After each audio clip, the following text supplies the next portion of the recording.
going on, everybody?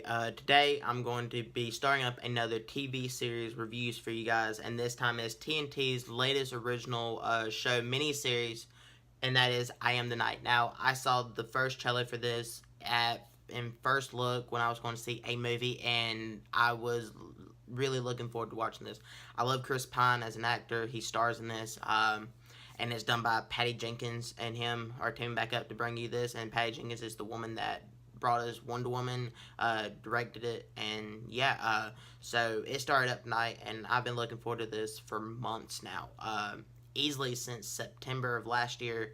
I first saw the first trailer probably during summer last year, so I've been waiting this long for it. And this show stars Chris Pine and India Aisley. I hope I said her name right and not, butchered it. And this episode was directed by Patty Jenkins. And basically, the first episode synopsis is Fauna Holdley, played by India Aisley, is a teenage girl who is white, but she thinks that she's mixed because her mom's black, and is during 1969. They live in Reno, Nevada, so it's during the time that segregation, all that's happening, and so she thinks that she's mixed. Well, she ends up starting questioning it and stuff like that, and so she gets a hold of her birth certificate and finds out that she's white and that she is Fauna Holdley,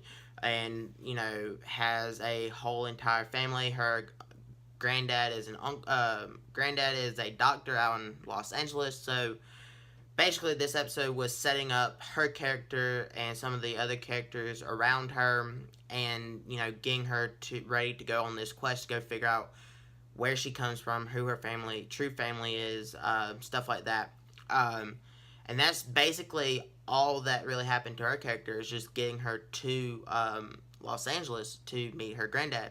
And then, of course, she's calling him because he told her to come out there and meet him. And then it basically leaves off with his wife, her step-grandmother, telling her that her grandfather is a dangerous man to stay away.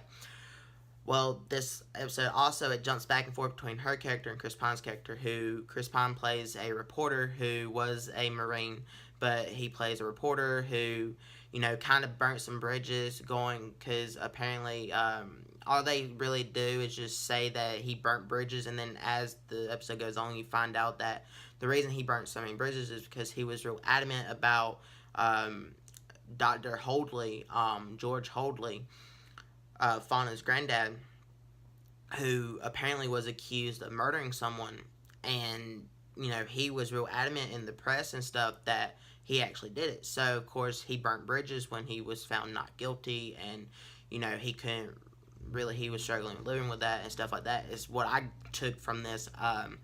And yeah, that's really all that his character did. It was just setting his character up, setting up some of his troubles. He's obviously a drug addict. He is struggling with wanting to stay alive.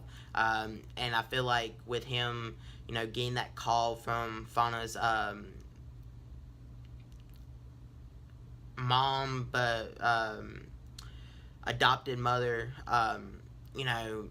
that, stay on the case, you were right, stay on the case, and, it's getting him back where he's going to start going back after George Holdley, and that is where the show is going to really pick up, is what it looks like. Really, this episode was just, backstory, setting up the characters, which is fine. I felt like some of the characters really didn't need to be in this episode, like Fauna's love interest with, I've already forgot his name, but the young native black dude. I don't really see why he was in this episode. I don't get it.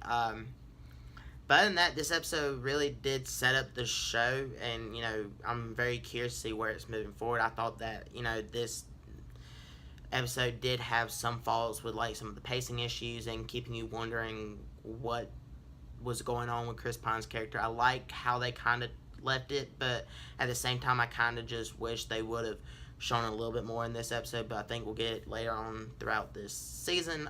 This is a 6-part, series, so I am going to be reviewing all 6 episodes.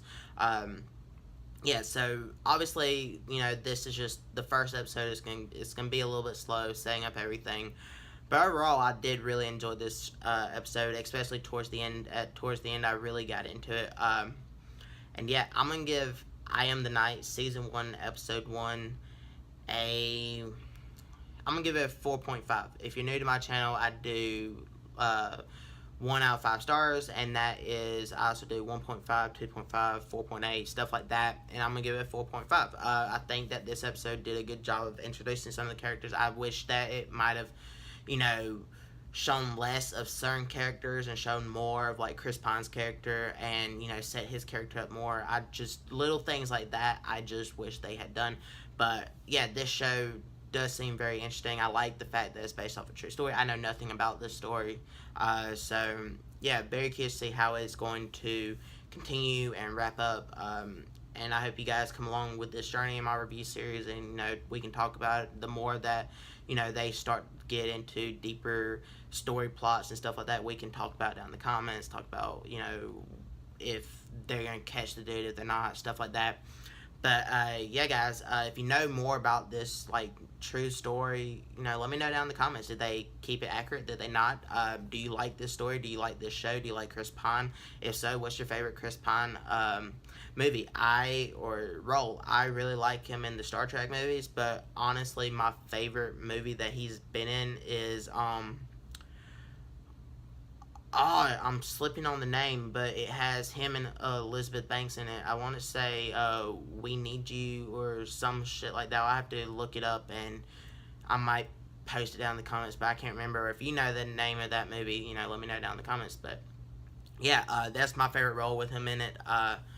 And yeah, guys, in the description I have links to my Instagram, Twitter, and Facebook pages. You can click on over there for updates on personal life, things I'm thinking about working on. I've been live streaming Resident Evil 2 on PS4. I'll post when I'm going live over there. I also go live on Instagram every now and again while I'm watching a movie, or just to talk to you guys. So follow me over there and keep up to date with everything. And yeah, if you like this video, hit that thumbs up button because it really does help me out. Also share with your friends, family, everyone that you know, and people that you don't know. And hit that subscribe button for more awesome content like this. And I'll catch you guys in the next one. Goodbye.